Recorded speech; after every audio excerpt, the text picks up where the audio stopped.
Break के बाद एक बार फिर आप सभी का बहुत स्वागत। बुलेटिन की शुरुआत करेंगे, बात करेंगे बांग्लादेश की, क्योंकि बांग्लादेश की सत्ता में एक बार फिर से उथल पुथल की स्थिति देखने को मिल रही है। देखिए, आपको बता दें कि लगातार सत्ता, विरोध और सुरक्षा तीनों मोर्चों पर यहां पर सेना की तैनाती दिखाई दे रही है। और ताजा घटनाक्रम के मुताबिक तारिक रहमान के नेतृत्व वाली बीएनपी सरकार ने देश के बड़े शहरों में सेना तैनात करने की मांग की है। अब सरकार को इस बात की आशंका है कि कहीं कोई बड़ा विरोध प्रदर्शन ना हो और जिसके बाद हालात खराब ना हो जाए। देखिए, घटनाक्रम के दौरान देश में बड़े पैमाने पर हिंसा और अशांति फैल सकती है, ये अंदेशा। और ये भी तारीख है जब देश की सबसे बड़ी विपक्षी पार्टी आवामी लीग अपना स्थापना दिवस मनाने जा रही है। यानी कि ये कहा जा रहा है कि 23 जून को विरोध प्रदर्शन बड़े पैमाने पर होगा और सुरक्षा को लेकर ये बड़े कदम अब सरकार की ओर से वहां पर उठाए जा रहे हैं। यानी कि सेना की तैनाती वहां पर कर दी गई है।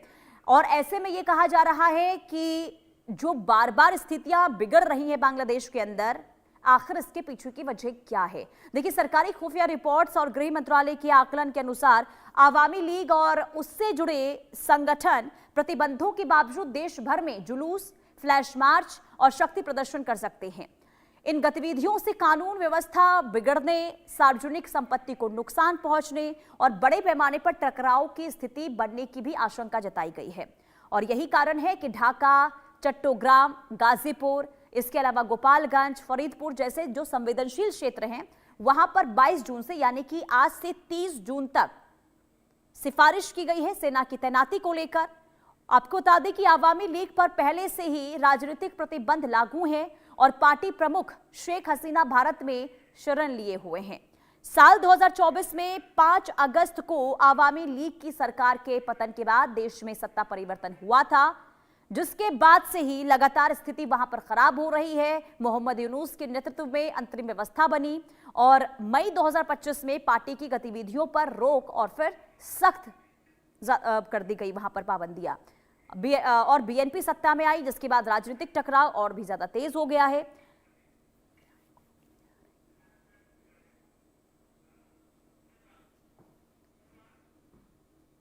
तो ये बड़ी खबर आपको बता रहे, बांग्लादेश में कट्टरपंथियों के राज को लेकर यहां पर अलग अलग तरीके से देखिए सवाल पहले भी उठते रहे हैं और एक बार फिर से स्थिति यहां पर खराब होती हुई नजर आ रही है। खबर एक बार फिर आपको विस्तार से बता देते हैं। देखिए, ग्राफिक्स के जरिए आपको बताते हैं कि आखिर बांग्लादेश में इस वक्त चल क्या रहा है। देखिए, सबसे पहले बात कर रहे हैं बांग्लादेश को लेकर जो खबर हम आपको बता रहे हैं। 1971 यानी कि शेख हसीना के साथ क्या हुआ है, सबसे पहले ये जान लीजिए। देखिए, 2024 में बड़े राजनीतिक संकट यहां पर देखने को मिले, सरकारी विरोधी आंदोलन तेज यहां पर हो गए और इसी के साथ ही आपको ये बता दें कि लगातार वहां पर जो गतिरोध देखने को मिल रहा है और 5 अगस्त 2024 को सत्ता परिवर्तन वहां पर हुआ। शेख हसीना को सत्ता से हटा दिया गया। विरोध प्रदर्शन के बाद बांग्लादेश शेख हसीना ने छोड़ दिया और इसके बाद शेख हसीना ने जो पद छोड़ दिया भारी विरोध प्रदर्शन के बाद। भारत में राजनीतिक शरण इस वक्त शेख हसीना का। और इसी के साथ ही आपको बता दें कि आवामी लीग पर प्रतिबंध लगाए गए हैं और अब यह माना जा रहा है कि इस प्रतिबंध के बाद जब स्थापना दिवस हो रहा है तो ऐसे में बड़े पैमाने पर विरोध प्रदर्शन होगा। हमारे साथ डिफेंस एक्सपर्ट के तौर पर कर्नल टीपी त्यागी सर जुड़ चुके हैं। बहुत स्वागत है आपका इंडिया न्यूज पर। सर, बांग्लादेश की स्थिति पर एक बार फिर से कैसे एनालिसिस किया जाए, क्योंकि जो हमने देखा था 2024 में, 2025 में सत्ता परिवर्तन हुआ, लेकिन एक बार फिर से हालात बिगड़ते हुए वहां पर दिखाई दे रहे हैं। क्या समझ पा रहे हैं आप सर?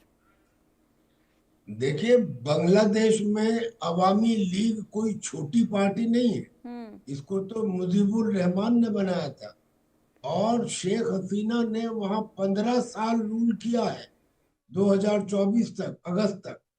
और उन्होंने वहां पे मेट्रो रेल बनाए, बड़े बड़े ब्रिज बनाए। एक ऐसी स्थिति आ गई थी कि बांग्लादेश की पर कैपिटा इनकम हिंदुस्तान से ज्यादा हो गई थी, पाकिस्तान से तो ज्यादा थी। तो शेख हसीना ने बांग्लादेश को एक पॉजिटिव और प्रोग्रेस के रास्ते पर ला दिया था। खैर, जब वहां पे प्रोटेस्ट हुए और उस प्रोटेस्ट के अंदर गोलाबारी हुई तो लोगों ने ये कहा कि ये शेख हसीना के कहने पे हुए हैं, लिहाजा वहां पे जमाते इस्लामी, जमातुल मुजाहिदीन, ये जो ग्रुप थे, जो हार्डकोर ग्रुप थे, जो कट्टर इस्लामिक ग्रुप थे, इन्होंने मिलके और स्टूडेंट्स के साथ में एक प्रोटेस्ट शुरू किया। प्रोटेस्ट वायलेंट हो गया। वायलेंट होते होते ये स्थिति आ गई कि बस शेख हसीना को कहा गया कि आप या तो छोड़ दीजिए बांग्लादेश को इमीडिएटली, वरना आपकी सिक्योरिटी की जिम्मेदारी हमारी नहीं है। ये वहां के आर्मी चीफ ने कहा। वो आ गई हिंदुस्तान में और वो हिंदुस्तान में। अब वो ये जो पार्टी है, ये इतनी बड़ी पार्टी है, ग्राउंड रूट लेवल तक इसके जो मेंबर्स हैं वो सब वहां पे स्थापित है। अब इस पार्टी को न केवल ये कहा गया कि ये इलेक्शन में भाग नहीं ले सकती, इलेक्शन ऑफिसर ने इसको डी रजिस्टर भी कर दिया, इसकी एक्टिविटीज के ऊपर बैन लगा दिया। अब हुआ क्या है, बांग्लादेश के अंदर पुलिस हेडक्वार्टर ने एक अंदेशा जाहिर किया है, और अंदेशा क्या है, वो ये है कि साहब 23 जून को अवामी लीग का फाउंडेशन डे है, और उससे पहले जगह जगह बांग्लादेश में अवामी लीग की छोटी छोटी सभाएं हो रही हैं।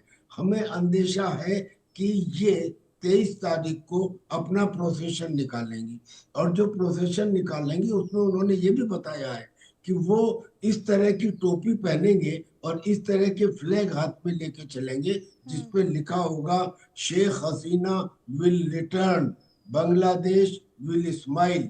और जब वो ऐसा करेंगे तो जो नेशनल सिटीजन पार्टी है, नेशनल सिटीजन पार्टी क्या है, ये उन्हीं स्टूडेंट्स ने बनाई है जिन्होंने प्रोटेस्ट किया था 2024 में।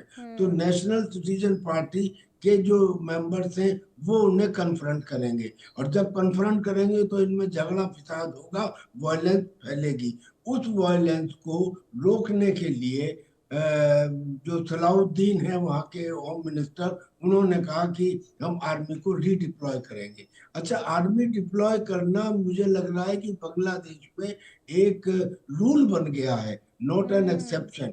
ये आर्मी डिप्लॉयड ही थी अगस्त से लेके और 16 जून तक, यानी कि पिछले 2 साल से आर्मी फील्ड में ही थी। 16 जून को आर्मी को वापस किया गया था टू द बैरक्स, और एक हफ्ते बाद ही दोबारा डिप्लॉय करने के लिए कह दिया।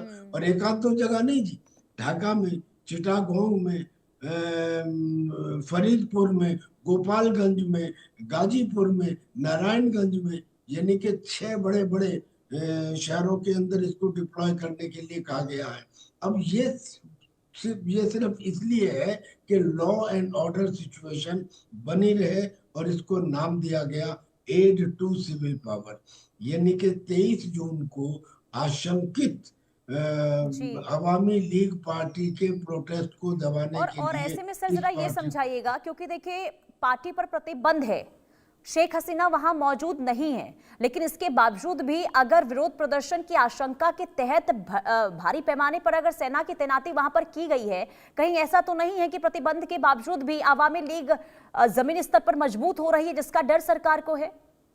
यकीनन यकीनन अगर ऐसा नहीं हो, आप बिल्कुल ठीक कह रही है, अगर ऐसा नहीं हो तो आर्मी डिप्लॉय करने की क्या जरूरत है, पुलिस इज सफिशिएंट।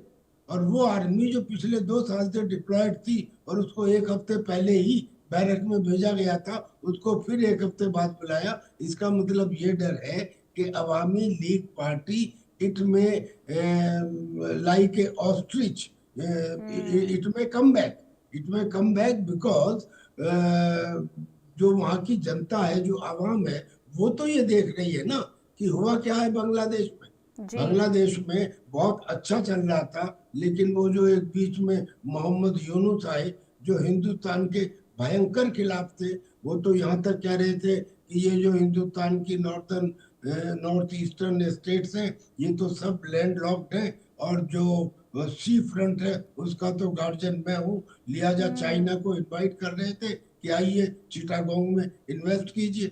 और वो जो एक वहाँ पे बेस था, एक पुराना सेकंड वर्ल्ड वॉर की विंटेज का एक एयर बेस था जो सिलीगुड़ी कॉरिडोर के पास, जिसे हमारा चिकन नेक कहा जाता है, वहां पे चाइना को बुला रहे थे, वो कह रहे थे कि आइए, और अभी भी है वो कि उसको डेवलप कीजिए।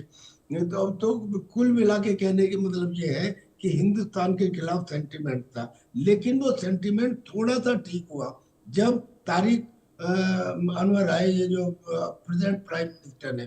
प्रेजेंट प्राइम मिनिस्टर ने आते ही अपनी 3 पॉइंट के ऊपर काम करने के लिए कहा। सबसे पहले तो उन्होंने ये कह दिया कि I will never never allow Bangladesh soil to be used against India. तो इससे थोड़ी शांति मिली कि ये हिंदुस्तान के खिलाफ अब मोहम्मद यूनुस की तरह काम नहीं करेंगे।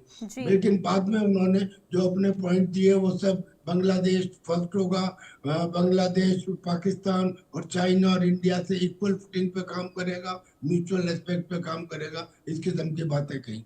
लेकिन उनको भी ये डर है कि अवामी लीग का जो एक नेटवर्क है, जो फाउंडेशन है, वो फाउंडेशन देखिए, आप शिखर में कितने भी चेंज कर लें, लेकिन अगर आप किसी को जड़ से नहीं ला सकते तो किसी सांड को कंट्रोल करने के लिए उसके कान से या पूंछ से नहीं, वो तो सींग पकड़ के ही कंट्रोल होता है। यानी कि पेड़ को अगर आपको कंट्रोल करना है तो जड़ से कंट्रोल होगा, और जड़ जो है वो ग्राउंड रूट लेवल है, और ग्राउंड रूट लेवल पे अवामी लीग आज भी किसी और पार्टी से ज्यादा इफेक्टिव है, इसलिए इनको डर है। तो आपने बिल्कुल ठीक कहा कि ये डर है जिस वजह से इन्होंने पुलिस की तैनाती की है, वरना एक पार्टी। और सर कहीं ना कहीं देखिए, जो आप बता रहे कि देखिए डर है जिस वजह से अभी ये हालात वहां पर सेना की तैनाती को लेकर देखने को मिल रहे हैं, लेकिन ये भी समझाइएगा जो आपने कहा कि जो उम्मीद थी कि नई सरकार आएगी तो परिस्थितियां वहां पर बदलेंगी।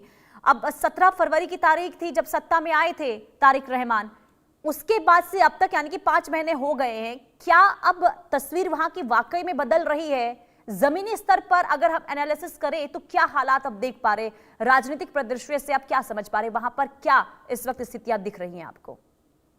देखिए, हम ये तो नहीं कह सकते कि नई सरकार के आने से वो सरकार हिंदुस्तान के लिए फेवरेबल हो गई है, लेकिन इतना जरूर कह सकते हैं कि अब वो सरकार हिंदुस्तान के इतना अगेंस्ट नहीं है जितना मोहम्मद यूनुस ने